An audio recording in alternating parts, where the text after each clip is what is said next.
یہ بتائیے گا کہ یہ جو بیماری جب آتی ہے اور آپ دین کے ایک عالم ہیں، عارف ہیں، چیزوں کو دیکھتے بھی ہیں ان کی گہرائی میں، حقیقت میں اتر کے، تو یہ بیماریاں جو انسان پر آتی ہیں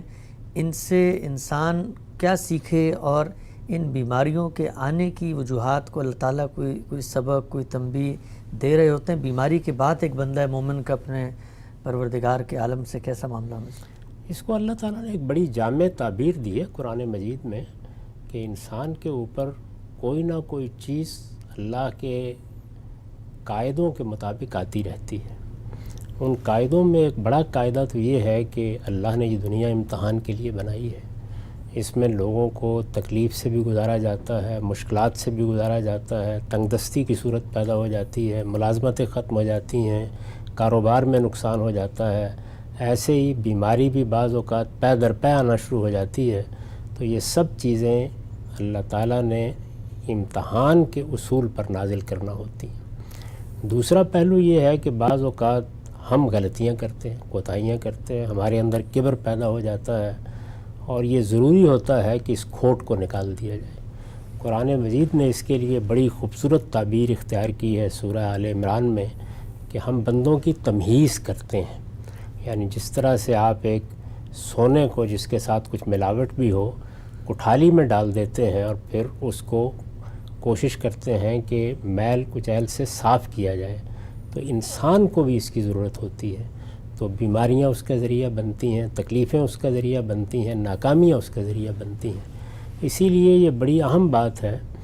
کہ آدمی اس دنیا کے اندر اس عاجزی کے احساس کے ساتھ جیے کہ میں ایک بندہ ہوں، اور بندے کی حیثیت سے یہ اس پروردگار کی عنایت ہے کہ وہ مجھے آزمائشوں سے بچائے رکھے۔ آزمائشوں کی کبھی خواہش نہیں کرنی چاہیے، لیکن جب وہ آتی ہیں تو اللہ تعالیٰ کی کسی بلیغ حکمت کے تحت آتی ہیں۔ بیماری آتی ہے تو کسی بڑی حکمت کے تحت آتی ہے، بشرطے کہ بندہ اپنے رب پر بھروسہ رکھے تو پھر بتدریج وہ حکمت نمایاں ہونا شروع ہو جاتی ہے۔ اسی طرح تکلیف آتی ہے یا تنگ دستی پیدا ہوتی ہے یا حالات میں کوئی نشیب آ جاتا ہے، تو وہ سب چیزیں یہ دیکھنے کے لیے ہوتی ہیں کہ میرا بندہ صبر سے کام لیتا ہے، میرے اوپر بھروسہ رکھتا ہے، شکوہ سنج تو نہیں ہو جاتا، اپنی ذات میں کسی ناکامی کو محسوس کر کے میرے بارے میں کسی غلط فہمی میں تو مبتلا نہیں ہو جاتا، اس کا حسن ظن تو مجھ سے مجروح نہیں ہوتا۔ تو یہ تمام چیزیں ہیں جن کو سامنے رکھ کے اللہ تعالیٰ یہ سب معاملات لاتے رہتے ہیں۔ ان افراد کے لیے بھی آتے ہیں اور قوموں کے لیے بھی فرمایا ہے کہ تلک الایام نداولها بین الناس۔ یہ سب چیزیں اسی اصول پر آتی ہیں۔ اس میں یہ ہے کہ آپ اپنا تجزیہ کریں،